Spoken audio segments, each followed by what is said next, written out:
Bienvenidos a su casa. Welcome.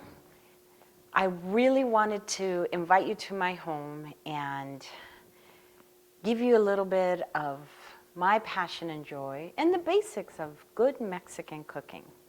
So with that said, we have a lot of fresh ingredients here. So I wanted to go over some of the ingredients and see how we really pick them in the grocery store and how do we make them all come together and become a great salsa.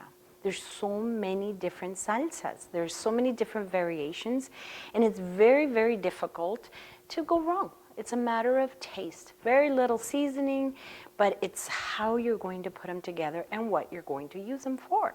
So let's start with the jitomate, the tomato. There's so many different tomatoes, right? We have the Roma tomatoes, and most of us feel that Romas are really good for Italian cooking.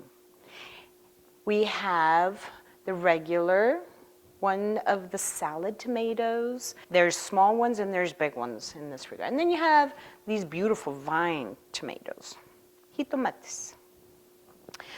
I will tell you that the Roma is no good, no bueno para salsas.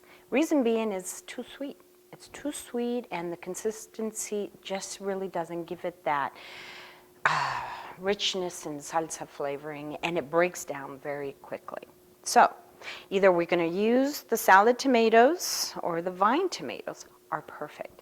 And what we can do is, in different variations of salsas, you can cut it up and sweat them down in the pot and make a salsa ranchera or something to that nature. Or you can go raw and put them all in the blender and cook it down. So, next ingredients, cebollas.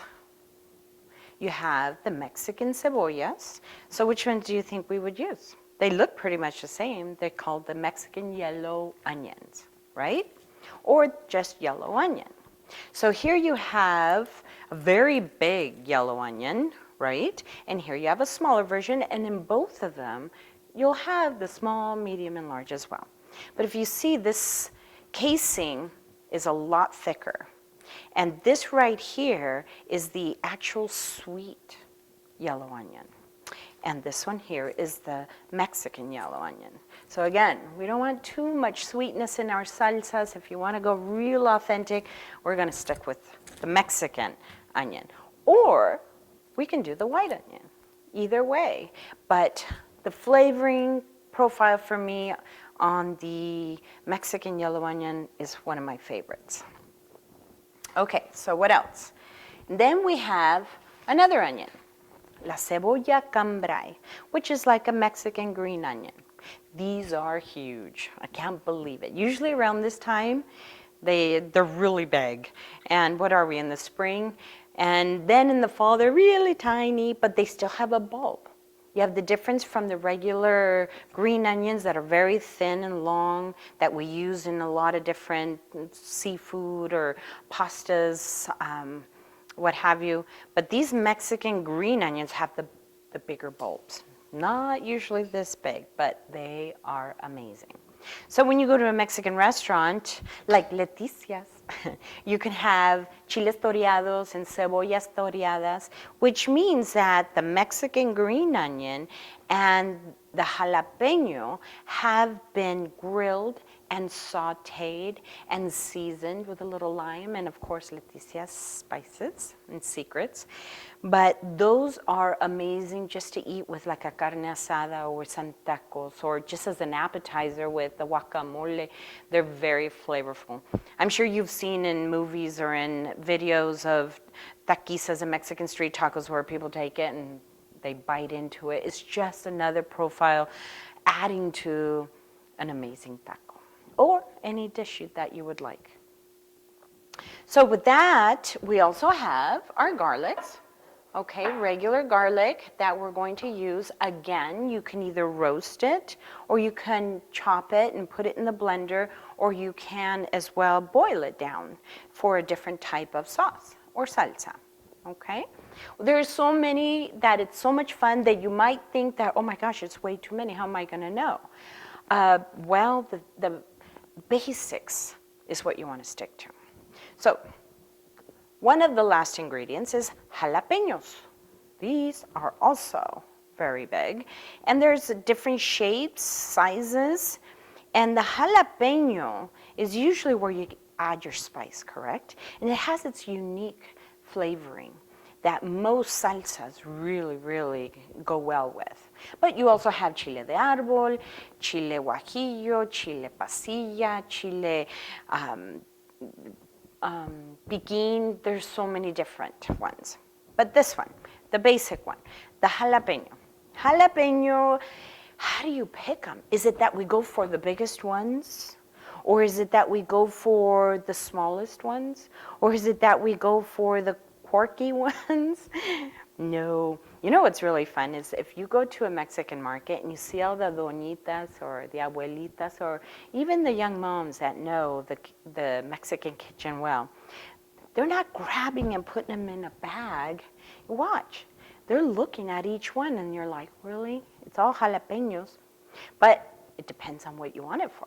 Because if you like really spicy or you like them really mild and just to get the flavor profile, you want to look for the brown indents for the spiciness, the brown slashes.